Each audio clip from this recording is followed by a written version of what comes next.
Hey everypone, so Brony Curious just put out this video where he's like, I'm going to show you my room because someone asked him in his Q&A. No one asked me in my Q&A, but I don't care, I'm going to show you anyway because I'm just like really obsessed with showing people my room for some reason. I've actually done this no less than 3 times, I believe, in the past.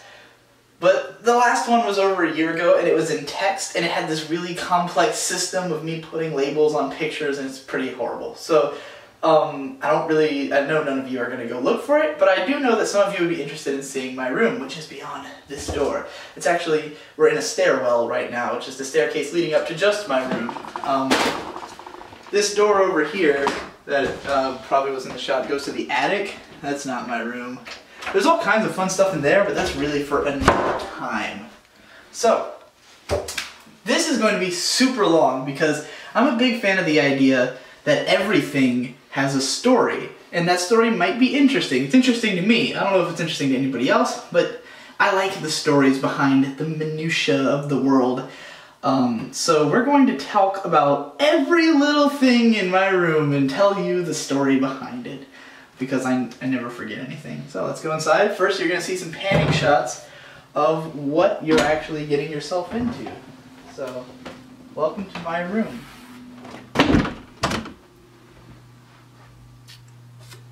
Don't show me, show my room. Make sure you get some low shots so you can see the floor and everything, like see how big, because you know, you gotta kind of see the floor to get dimension, a sense of space. So here's where we came in, here's the door. If you can just pan around, there's the bed, I'll walk here. Just follow me, I'll walk around. There's a bed here, you can go up on this and get close to the ceiling. I'm short, so got this light that Victor brought in. Back here is my desk area. You know, just giving you the basic tour. So you've probably seen a lot of stuff in the background. You're like, what's that? That looks exciting. But we're going to take it slow, and we're going to start off by the door, as always. So, okay, so welcome to section 1 of my room. We're going to start in 1A. That's right, we're branching this into like tiny little bits so that we can cover absolutely everything. So as you can see, I don't dust. This is pretty gross. I probably should start dusting, so all my stupid expensive figures aren't covered in dust. So we're going to start here. Let's see.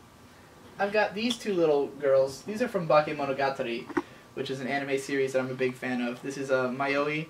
She's got this cute backpack. And what is your Nadeko? She's best known for the song If you're an anime fan, you probably know this song. I once sang it in karaoke with some friends in the Philippines. But I believe I got these at Otakon the last year I went, which would be 2011. Those were some of the last figures I've actually bought. This is much older. This is Kagamiku, which also came from Otakon. For those who've never seen the show Lucky Star, one of the main characters is this girl, Kagamine, and she's known for wearing pigtails and generally being, she doesn't really approve of otaku-ness, but her best friend is an otaku, Konata, so she kind of is like, about it, but she's like, whatever. So in the OVA, she cosplays as Hatsune Miku, and so they made a Figma of the Hatsune Miku cosplay, which you can pose fully. She's got leaks, and, you know, Figmas are known for having, like, lots of different expressions, and they're fully posable, so you can do anything with them. I believe we originally had her in, like, a magical girl pose and stuff, because she comes with, like, an embarrassed face where she's doing the Kyun. But right now I've got her pissed off, dual-wielding green onions. So, yeah, she's not too happy about anything right now. I don't pose these, sadly. I really have always wanted to do more with them, but I don't remember, and I'm lazy as fuck. Especially Kanaan. So, this is Kanaan from the anime series Kanaan.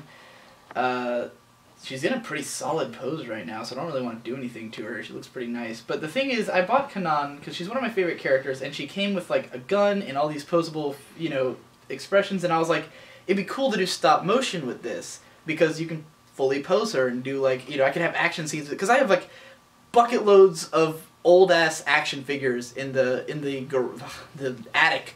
Most of them are from like Jurassic Park and shit. But it's all these generic dudes, and I can just have her just sweep through, like, because they all look like people who would die in some Bond movie or something. So she could just sweep through and kill them all. I have not actually done any stop motion with her though. I think I got her and these guys at Otakon as well. No, this one I got in the Philippines. Okay, so this is another Bakemonogatari character. She is Senjougahara, the main female in the show. What's great about this pose that I've got her in, I bought it just because of this pose that she could do this, because there's a famous scene in episode 6, spoiler alert, where she points at the main character and she says, "I love you," in English, and it's just like this, it's kind of a weird moment, but it was like the most romantic sort of scene. It's very memorable if you watch the show, and so they have it advertised on the back of the box that you could do that pose, and I mean, obviously it would look more cool if I was actually paying attention to this figure and not just letting it sit here on my desk. And I believe I bought that in the Philippines, which is where I bought everything on Section B. Well, before we move to Section B, let's look under here. There's just a bag of parts. This is kind of creepy. This is like a bunch of faces suffocating in a plastic bag. This is like the parts for pretty much all of my Nendoroids and Figmas, because I figure, why keep a bunch of small bags? You can just shove them all into one huge bag. I've also got some boxes down here, but those are just boxes, so there's nothing exciting about them except for the stuff that came in them, which we'll get to later. Moving along. And welcome to Section 1B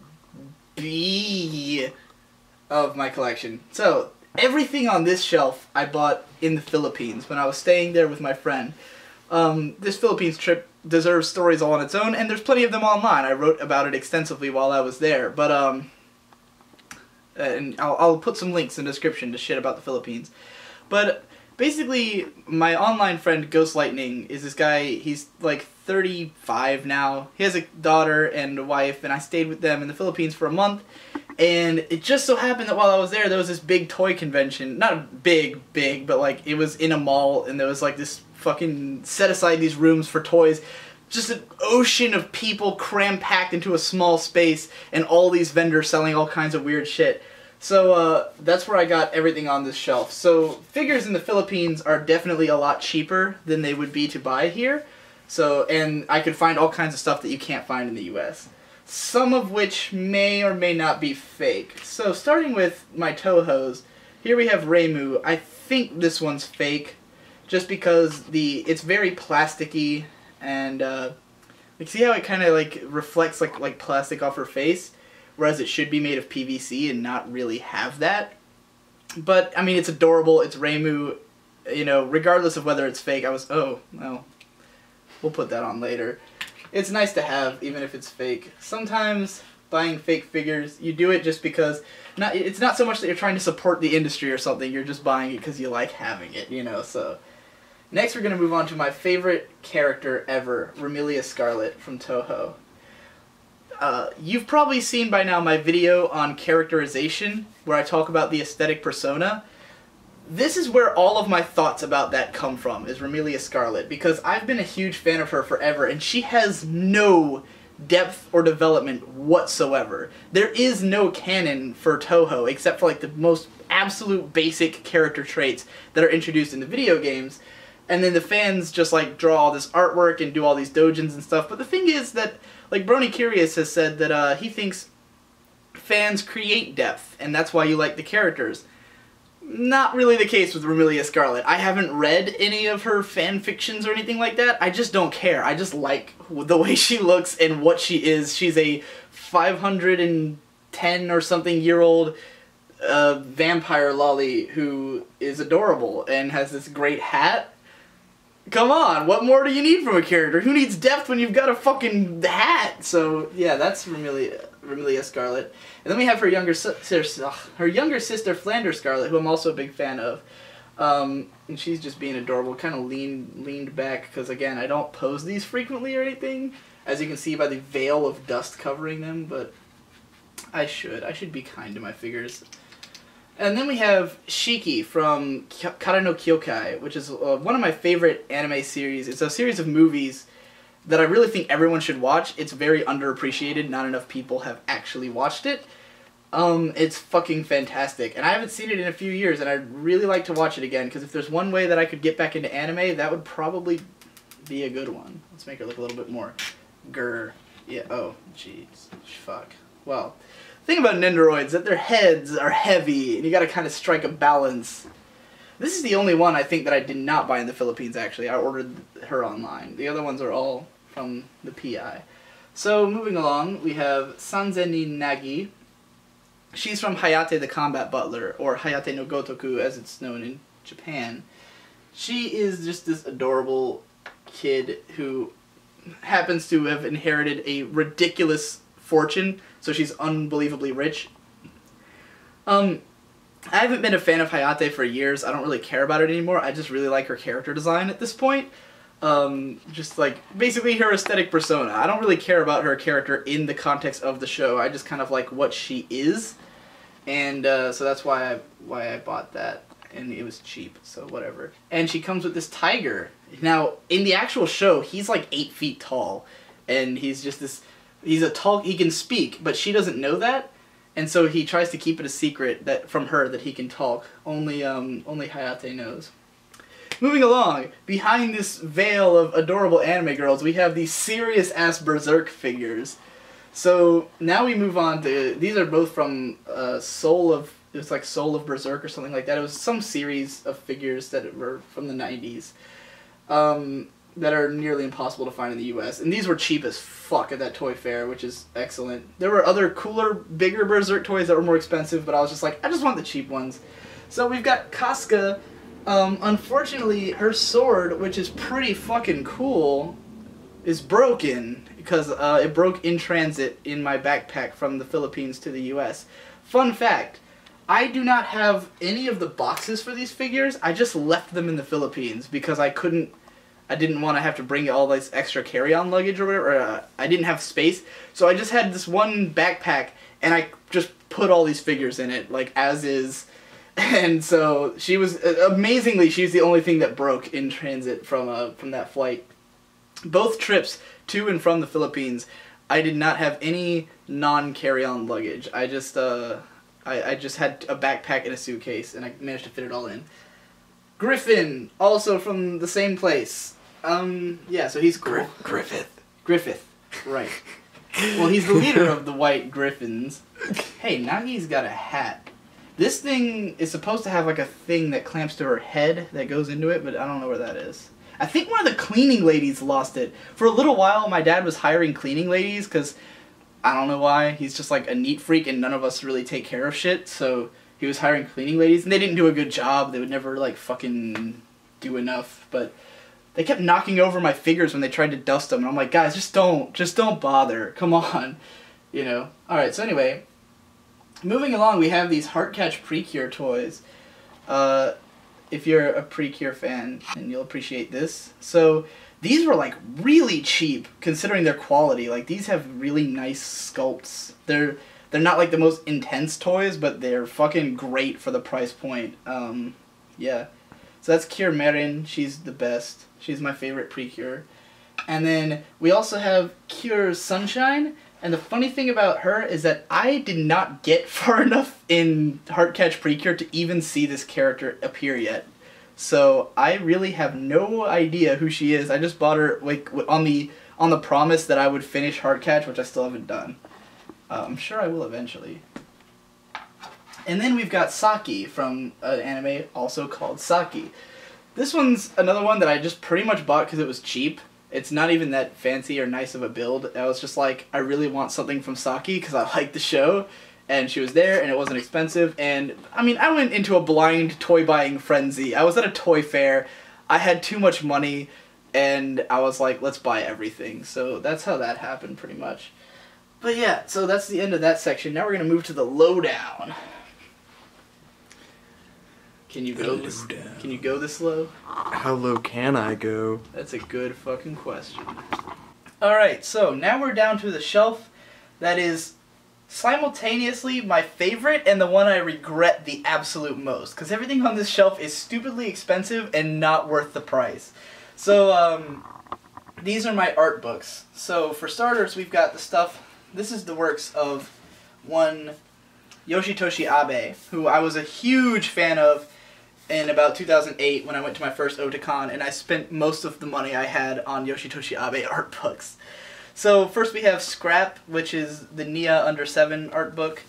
I think that was in the second show that he did. Nia Under 7 is like his least well-known work, but if you don't know who he is, he did Serial Experiments Lane. That's what this artist is best known for. But he's done a lot of other stuff too. He did Haibane Renmei, which is considered a classic by pretty much everyone who's ever seen it. Unfortunately, I don't think there is a Haibane Renmei art book in itself, but I know some people could probably get a hold of the original doujinshis, which is probably impossible and expensive as fuck these days. But anyway, here we have Geisokyo, which is like his big, this is like just a straight up art book. It's got like characters from, oh my god. It's got characters from like all of his series, as well as just a bunch of general pictures that he drew. This thing was stupidly, it's like $70, so it's just too fucking much. Because of the fact that I don't look at these art books enough. Like, I pretty much looked at each of them once, and then never again. And that's why I regret buying them, but it's just like, I love the artist so much that I couldn't help it. This one's hilarious. This one is the art book of K. And when I bought this at the store, I had no idea who K was. I just assumed it was like someone who really liked Hatsune Miku, because most of it's Hatsune Miku. It's like a mixture of, like the first half of it is like all Hatsune Miku art, and there's like a whole bunch of pictures of this girl who smokes cigarettes and has glasses, and I just think that's awesome. So I was like, I don't know who this girl is, but I like that she smokes cigarettes and has glasses. Makes her pretty cool in my book. So I was just kind of looking at it, and this was like pretty cheap. I think it was like $30, which is cheap for an art book. And I bought it. Then I found out, like, years later, or at least a year and a half later, that Kei is the designer of Hatsune Miku. You just wouldn't guess, because most of his art, because like this would look like design work, but most of his art is more like this, like super Photoshop-y stuff. I just had no idea. And it says it like in the book that he is that person, and I was just like, yeah, the character designer of Hatsune Miku, Kei's first book, and I'm just like, oh, okay, I had no idea. I feel like a fucking idiot for that. So, moving along, this is my favorite of my art books. This is Candy Rain by Sakai Kyuta. Interestingly enough, Sakai Kyuta is a character designer for anime adaptations, mostly. Like, he did not draw the original Higurashi characters, which are on the cover. He just drew the anime versions of them. But the anime versions look way the fuck better than the originals, because the original graphic novels are, visual novels are pretty awful. He has great design sense with, like, costumes and stuff. I just love the way, I mean, look at this. It's fucking adorable. So, yeah, he does great outfits and stuff. And then he did, it's like mostly Higurashi, but let's see. There should be some other stuff. Yeah, Ichigo Marshmallow. That show's adorable as hell. Oh, some racy artwork. What is this from? I don't even know. Oh, it's Maid Guy. Fucking Kamen no Maid Guy. Some stuff from Strawberry whatever. The one with the fucking lesbians. He likes lesbians, and I like lesbians, so we get along. But yeah. Jesus. Stuff comes. It's like a hair stuck in there. That's gross. And moving along, here's the ones that I regret the most, because I have not read them yet. This is the first 5 volumes of Robot. So Robot is fucking cool, but what it is it's like all these artists got together and did art together. That's the best explanation ever. It's like Range Murata, who did Blue Submarine #6, and fucking, what did he do that's popular? I don't remember. Range Murata led the project. It's got like comics by Yoshitoshi Abe and Range Murata, and it's all full color and just these fucking gorgeous comics by all these different artists. Some of them do like subcolor or like whatever. There's just tons of variety comics. This is the Yoshitoshi Abe section, and like Abe is like a continuing story throughout the Robot volumes, so it's got that aspect to it where it's like kind of like a serial magazine. It's just got all kinds of stuff in it. Here's the thing, when I found out about Robot, I was at the store and I found volumes 4 and 5, and I bought these just on their own. I didn't have 1, 2, and 3 yet. And I like flipped through them, but I didn't know the continuing storyline, so I didn't read the comics, and I still haven't.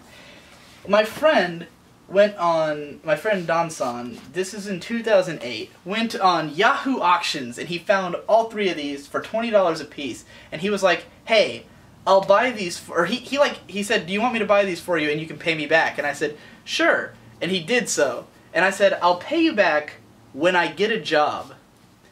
I did not get a job for the next 4.5 years, and the first thing I did with my paycheck was to pay him $60 for these 3 books, which I had never read. I promised him I would pay for them, and I said I wouldn't read them until I paid him, and I just paid him about 6 months ago. I still haven't read them yet. So, I don't know if that was a worthwhile purchase. I mean, if I read them and they turn out to be amazing, I'll be like, oh, I'm glad. But yeah, I think there's like 12 volumes of Robot too. So, that's all my art books. Let's move... Oh god, it's just so dusty. This is just gross. Let's move on to the next one. You did some great gay hands there. We're still on the first shelf and it's already been like 30 minutes. I said it was going to take hours. Digi, I don't remember that part. So, this is 1D. I've stopped keeping track of the letter number combinations. It's like all tiny stuff from all kinds of places. That one can stand up. So, we're starting here. We've got these 5 railgun characters from the series Toaru Kagaku no Railgun, or A Certain Scientific Railgun, which is a spin-off series of another show called A Certain Magical Index, or Toaru Majutsu no Index. Anyway, I got this as a set of 10, actually, because my little brother Shade is a big fan of the Railgun series. I thought it was okay. I like the characters a lot, but the show was just kind of like... But anyway, I bought them as a set of 10 when I was in the Philippines, because I could, and I gave half of them to Shade, and had half... Because it's like the same characters in 2 sets, so it's like... You've got these 4, and then you've also got them in like gym clothes doing some kind of workout routine. So I gave him the workout ones and kept the regular ones. But there's one place where it differs. And this is the whole reason I bought the set. Like, other than giving him to Shade, I would not have bought the set if not for the fact that it comes with Tsukuyomi Komoe. And she is the other reason that I wrote about aesthetic persona, because she's a character who's like incredibly minor in the franchise. Like, she's the teacher for the main characters, and she only shows up in like 4 episodes where she has like major roles, and she's just this... She's adorable. She's like 4.5 feet tall. She's like, she has to use like books to like boost her seat in her car and shit, and all she does is smoke and drink all day and complain about how no one wants to like marry her because she's old and tiny. So she's the oldest character in the whole series. She's supposed to be like almost 40, but she looks like she's fucking 8 years old, and I just love her. And so as soon as I saw that there was this figure, even though it's tiny and I had to buy the whole set to go with it, I was like, I don't care, I want Komoe Sensei, I will pay whatever you charge me. So, moving along, we have this character from Star Driver, whose name always escapes me. Do you know her name? The lolly? She's not really a lolly. Really? Not really. Okay. She has tits. She does, and she's like fucking sexes everyone. She's still a fucking anyway, lolly. I would not consider her a lolly. Anyway, this character, name is still escaping me. I just really liked her design, and she was like one of the most fun characters in Star Driver, but she doesn't really get to do much. So this was one of those like impulse buys that I was like, I can't believe I actually spent money on that character because I don't even remember her name. But you know, she's fun. In the long run, I don't miss the money because it doesn't exist anymore. There's no point in crying over spilled money. Exactly. Alright, moving along. I forgot to mention at any point that part of the selection of these characters is that I wanted to own at least one figure of all my favorite characters. So, like, that's why, like, with Komoe Sensei, even though it's, like, this tiny figure, it was, like, she's one of my favorites. I had to have her, even if they only make her in, like, the smallest possible form as part of a set. The same goes for Nobue Nei-san from Ichigo Marshmallow. So, the main characters of Ichigo Marshmallow are these 4 little girls, and one of them, her older sister, is Nobue, and Nobue is the best. She is the ultimate fucking character. She is this, like, she just smokes and drinks and is a troll and picks on the kids, and she's like a great big sister, but also a complete dick to them at times. She gets into fights with them and stuff and beats them up, and I love that. She is... like, she's basically the female version of me. That's how I see her. If I actually was still in college. But yeah, I love this fucking character. Waifu, don't steal. Anyway, moving along. These 2 are also from the Philippines, and these are from Gintama. So we have Kagura, who is this hilarious little girl, like, she's from some planet, and she has super strength and a sassy mouth, and she basically acts as like a surrogate little sister to Gintoki. Now, I know I just said that Nobune was like a female me. Gintoki just is me, but like 8 years from now, and he is this is the most relatable anime character ever for me. And the specific moment when I decided that Gintoki was like anime me was in episode 8 or 9. It's really early in the show. This show has like 400 episodes, and I'm not even done with it. But after years.